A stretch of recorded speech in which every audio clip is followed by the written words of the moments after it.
So they keep it going, keep it on the backlog pretty much for the duration of the war. And after the war, there'll still be rebuilding, so they don't exactly have the manpower to just send somebody over to go take a look. Yeah.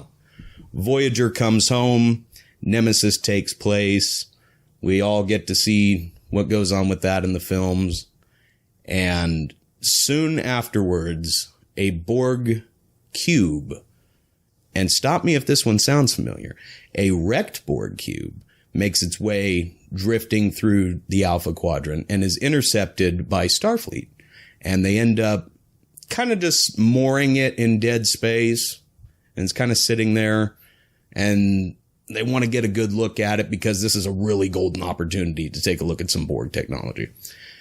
So at this time in the beta canon, we find Admiral Janeway, who's been since promoted after bringing Voyager home from the events of Endgame, is sent aboard a ship called the USS Einstein to go take a look at the cube and investigate.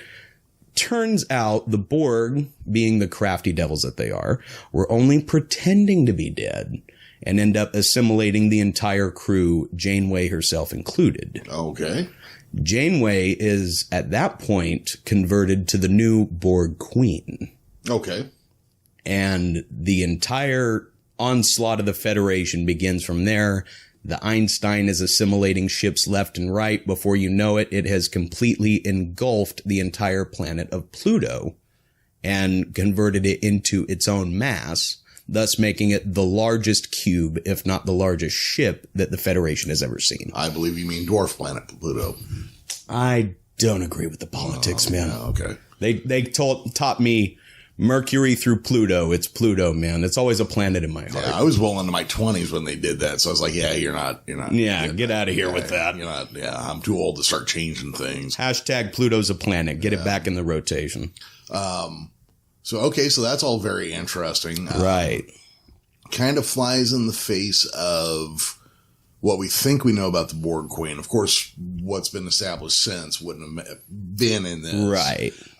And this is not the first Borg Queen that has been created in the Alpha Quadrant at this point in beta canon either. Okay. And there was actually a plot point of the first post-Endgame Voyager novel where one of the high-ranking admirals that is responsible for taking this Delta Quadrant Borg-infused 7 of 9 souped-up technology and all of this future stuff that then Admiral Janeway, but the future version because time travel, right, brought back for the episode Endgame, responsible for stripping the ship of all this tech and finding out how they can adapt it to the rest of the fleet, has some kind of goal in mind that she wants to use the technology to implant herself with Borg implants and become the new Borg Queen, and ends up setting up shop inside of Federation headquarters and gets access to pretty much the entirety of their database like that. And Voyager has to kick into gear and stop that from happening too. And if I'm not mistaken, I believe there was actually one more incident that was very similar to those lines that happened between then and now. So we're looking at a total of 3 monarchical takeovers of the collective at this point. So